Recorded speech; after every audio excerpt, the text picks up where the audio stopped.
Stop trying to hijack anyone. The fastest way to lose real connection is to chase control because control makes people brace and bracing kills curiosity. Instead, replace the idea of hijacking with something sturdier and cleaner. Calm leadership that invites, checks consent, and gives the other person a believable route to opt in or opt out. If you've ever sat across from someone and felt the room tighten, you already know the cost of manipulation. Pressure signals scarcity, and scarcity signals danger, so the nervous system nudges the person toward flight long before they can name why. You might get attention, but you won't get trust, and trust is the only bridge strong enough to carry attraction from a moment into a memory. Here's the frame we will hold for the entire date. Presence first, permission always, pace that honors both people. Presence means you are not auditioning, you are noticing.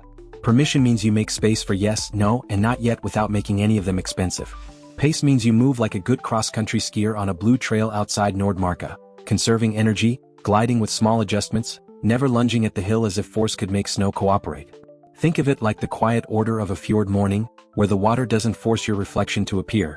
It shows up because the surface is steady enough to receive it. Picture a small coffee bar in Oslo's Grünerløkka, where the barista moves with unhurried competence. You lean into that rhythm because it feels safe to join, not because someone yanked you into line. The contrarian promise. If you drop the urge to provoke a reaction and start signaling steadiness, you will see more reactions than you know what to do with. People notice the absence of grasping the way they notice the light in Oslo at 3 p.m. in winter. Subtle, slanted, but undeniable. Your job is not to push the sun up. It's to open the curtains and stop blocking it. That shift alone cleans up your language, your eye contact, and even the timing of your jokes. Simple rule, be the signal, don't wait for the signal. Being the signal means your presence communicates clarity without theatrics, so the other person can decide freely. It's quiet leadership defined by consistency across words, tone, and micro-choices, much like the Norwegian idea of koselig, cozy because thoughtfully arranged, not loud because you need approval. How does that look on one coffee date? First, remove friction by narrating the obvious without performing it. You greet, you smile with your eyes, you ask how their day actually felt instead of how it went. Second, mark boundaries in ways that add safety rather than walls, like saying you've got 45 minutes because you promised yourself a post-lunch walk by the river. Limits create shape, and shape lets play happen. Third, invite with clear alternatives. This place or the quieter spot around the corner, because freedom heightens interest better than any clever line. All three moves signal respect, which is the one emotion that reliably compounds into trust. The ethics. No covert commands, no stories engineered to bypass judgment, no nudging past a no. If the conversation drifts into a topic that tenses the shoulders, you soften pace or pivot instead of holding frame, like a statue trying to win a staring contest. If you sense eagerness, you still slow down to check consent, because desire that keeps breathing beats desire that burns out. This is not a trick. It is the practice of making sure the other person's autonomy can stretch inside your presence. We'll map this into the flow of a single coffee date. Opening, middle, and close, with each phase shaped by small choices that signal you can carry connection without clinging. In the opening, you convert nerves into curiosity by placing attention outside yourself, just as Norwegians do when they talk weather with precision rather than drama. In the middle, you trade intensity for specificity, less big declarations, more concrete noticing of their humor, cadence, and stories. In the close, you end before the energy dips, the way a good song ends on a clean note rather than a fade, so the memory keeps humming after you've parted. Picture the before state. You scan for hooks, you push for a laugh, and you keep talking after you already got it, as if momentum were a fragile fire that dies without your breath.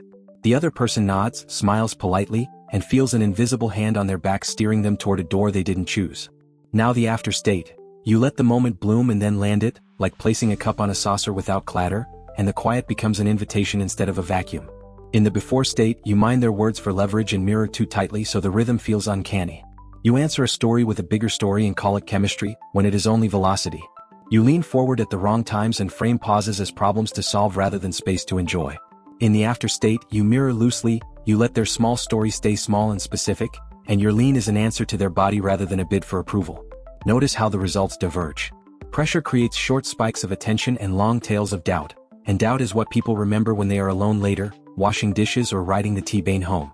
Consistency creates low drama and high warmth, and warmth is what the mind tags as safe to revisit.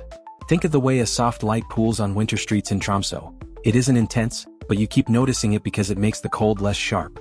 The invite with alternative. It is simply phrased, honest, and reversible, and it works because it honors agency while signaling direction. You don't say, "We should sit over there," as if corralling a stray thought. You say, "This corner is louder than I expected. We can stay and practice selective hearing or take that window seat and people watch. What sounds more fun to you?" The question is real, the options are clear, and the smile says you're good either way. The magic isn't the wording, it's the posture supporting it. You are not insisting on a path, you are removing friction from both paths. You're also implicitly revealing your taste without making it a test, the way someone in Bergen might carry an umbrella without apologizing for rain. When you choose in public with that kind of ease, you teach the other person how your choices feel from the inside.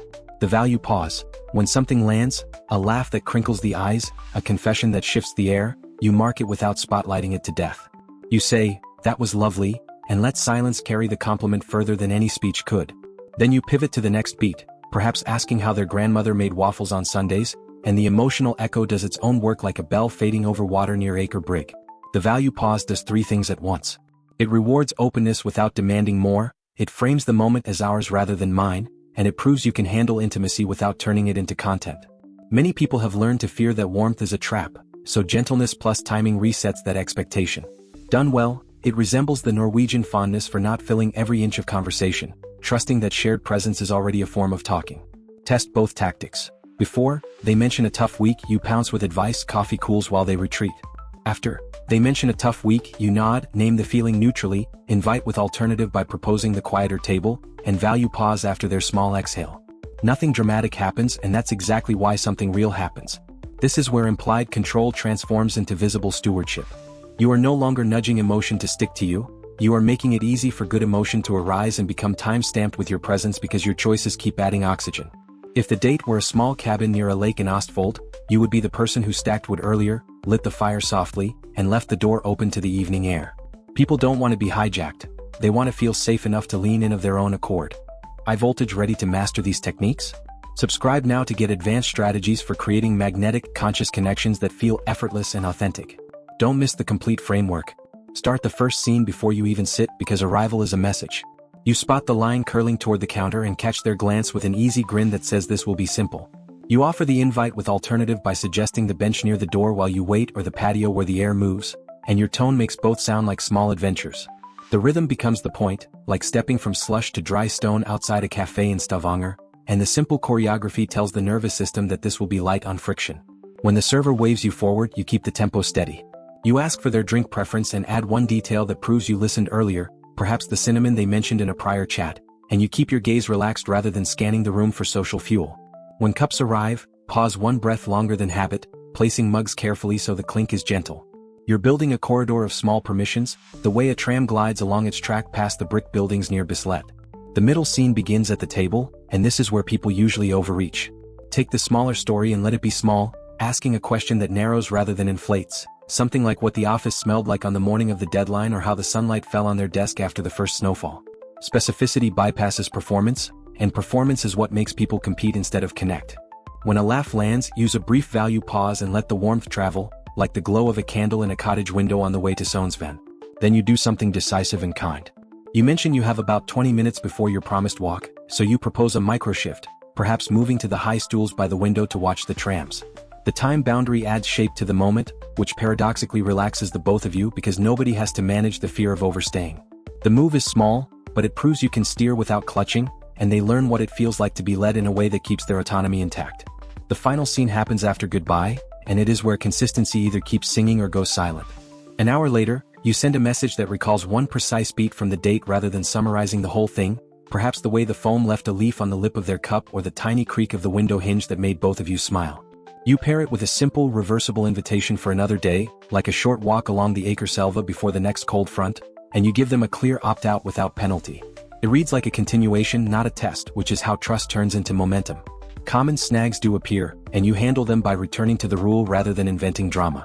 If you sense shyness, you slow your cadence and lower the complexity of your questions, trading open-ended prompts for gentle either or choices, and you wait for the smallest yes rather than chasing a big one. If you hit a boundary, you mark it as useful information and step back half a pace because people remember how you treat their limits more than any line you deliver.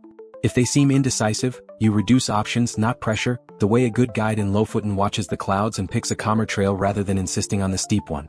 Every exception is an invitation to demonstrate steadiness. The person who learned to expect persuasion will test for it, and your refusal to persuade is the proof they needed. The person who is used to being managed will watch your eyes when they hesitate, and your unbothered smile will be the answer they trust. When you anchor your choices in clarity and consent, you don't hijack emotion. You host it, and emotions enjoy good hosts. You might wonder whether this approach simply hides manipulation inside nicer manners, and the only honest answer is that intent shows in how you handle choice. When you state your limits, invite with alternatives, and leave space for no, you are not bypassing judgment. You are making judgment easier. You measure success by how free the other person felt, not by how much they complied. A little gentle love and humility helps here because you are reminding yourself you are part of the moment, not the star the scene revolves around. Another concern is whether calm leadership will be mistaken for weakness and exploited by someone who takes without giving. The antidote is principled boundaries delivered with warmth, like ending a date at the time you said even if momentum is rising. You can say you have to split for your swim at Frogner Beta tomorrow morning and mean it, and the steadiness will speak louder than any speech about standards. People respect what respects itself, and the ones who don't were the ones you needed to filter anyway. Now let's stage the moment that becomes the date's spine, a decisive act you can copy tomorrow. Near the 25-minute mark, you look at the window light and say you have 10 more, so you're choosing whether to stay here or switch to the standing rail to watch the city flow. The invite with alternative sets direction while protecting autonomy, and the value pause after their choice lets their yes or no feel clean in their own mouth.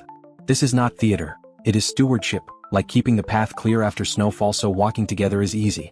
If the answer is yes, you glide, gather mugs and shift the scene with unhurried hands, letting the new vantage point create fresh conversation without forcing it. If the answer is no, you smile the same way and settle back in, maybe asking about the small pin on their jacket because you are attentive without prying. When a natural lull arrives, you offer a future microplan that is specific and reversible, perhaps a short stroll along Acre Selva before dinner some evening, and you pair it with the cleanest exit you can manage. If they decline, you thank them for the time and mean it, because dignity is the breeding ground of genuine desire. Memory does strange arithmetic, and it will later compress the date into a handful of sensory anchors and a verdict about safety. You can help by picking one moment to echo later, like the cinnamon in their cappuccino or the way the tram bell chimed as you moved seats. Your follow-up message doesn't chase a decision. It preserves a shared detail and offers a next step without making your worth contingent on it. The mind tags that as low-pressure warmth, and warmth is the seed of momentum. Return to the rule, be the signal, don't wait for the signal. Signal means clarity of offer, generosity of pacing, integrity of boundaries. Host emotion, don't hijack it, and you'll be surprised how often the room meets you halfway. The final layer is self-regulation, steadying your breath and attention so choices come from center rather than from the itch to win. If you notice yourself leaning into tricks, return to the rule, breathe once more than you want to, and choose the simpler move. Hold the three scenes as one arc. Arrival sets rhythm by removing friction without grabbing. Middle builds safety by trading performance for specificity and marking bright moments. Close earns memory by ending a beat early, pairing a precise callback with a reversible plan. If you're tempted to resurrect emotional hijacking, remember how short its victories are and how long its debts last. Manipulation may spike attention, but it backloads doubt into memory. The alternative replaces conquest with stewardship, so both people can feel their own agency while enjoying your lead. Warmth plus clarity is never ambiguous. You can say what you mean without theatrics. You can invite without hedging. When your words and pauses match, people feel safe to meet you honestly, and honesty is what turns attraction into ease. One sentence to carry, be the signal, don't wait for the signal. Everything else, invite with alternative, value pause, boundaries with warmth, follow-up that echoes sensory anchors, lives under the roof of consent. When you forget, return to breath and choose the simpler generous move over the clever controlling one. Tomorrow, arrive 2 minutes early, set tone with an easy hello. Choose a corner that makes conversation gentle, ask one specific question, let a laugh ring. At the 25-minute mark, make a small choice that protects both of you. Close on a clean note with a precise callback. Later, send a message naming a sensory detail, attach a simple plan, mean it either way. Host emotion instead of hijacking it. Invite with alternatives. Pause to value what arrived. End on warmth. Let steadiness do the quiet work. The person who feels free with you will choose you again. That is how a single coffee becomes a story worth remembering without anyone losing themselves to make it happen. Direct Hit transform every interaction into meaningful connection.